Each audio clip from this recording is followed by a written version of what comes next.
Hola, buenas tardes, bienvenidos. Mi nombre es Melissa García, soy estudiante de Psicología de noveno semestre de la Universidad Konrad Lorenz y el día de hoy les voy a hablar de un tema súper interesante que es el tema de la ansiedad, sobre todo en estos tiempos de COVID-19 donde tenemos que tener aislamiento social. ¿Cómo podemos cuidar de nosotros mismos y cómo podemos cuidar de los demás? Bienvenidos. Bueno, para todos este es un tema nuevo, no conocemos mucho cómo manejar una pandemia. La última pandemia fue la peste española en 1920, pero lo que sí podemos aprender es sobre las crisis económicas. La última crisis económica fue en el 2008 y para ello traemos acá un estudio de CESPAS en 2014, el cual nos habla que somos de 3 a 7 veces más vulnerables de padecer algún trastorno de salud mental. En este caso, aumenta el trastorno depresivo mayor un 19,4%, la distimia un 10,8%, el trastorno de ansiedad generalizada un 8,4%, los trastornos somatomorfos de 7,2%, las crisis de angustia, que están muy relacionadas también con la ansiedad, un 6,4%, la dependencia y el abuso de alcohol aumenta un 4,6% y un 2,4%. Por otro lado, desde 1951 se viene estudiando los efectos que tienen nosotros la privación de contacto físico y el aislamiento social.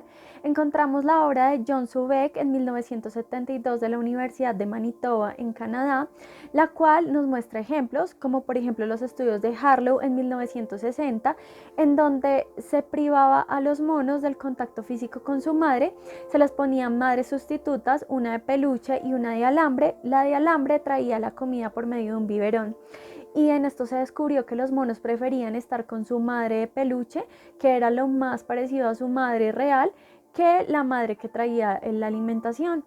También se realizaron otros estudios de René Spitz en 1952, desafortunadamente con niños, donde se privaban del contacto físico con su madre, simplemente se ponían en las cunas y se les daba la alimentación por medio de un biberón.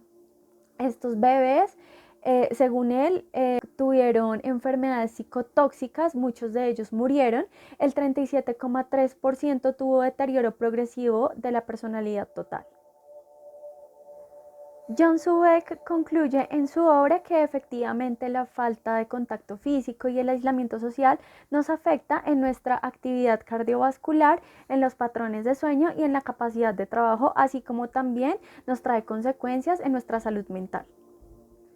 Por otro lado, nuestros adultos mayores también se ven muy afectados. Encontramos estudios de la revista española de geriatría y gerontología en 2009, donde allí se concluye que el aislamiento y la soledad durante la vejez exacerba la involución mental e inmunitaria en estas personas. Pero bueno, esto no es para asustarnos, sino precisamente para que tomemos conciencia de cómo esto nos puede afectar y qué podemos hacer para sobrellevar mejor esta cuarentena.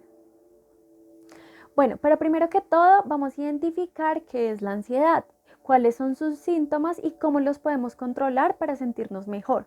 La ansiedad es una preocupación exacerbada, un temor intenso hacia el futuro, a diferencia del estrés, que es una preocupación más que todo por temas del pasado.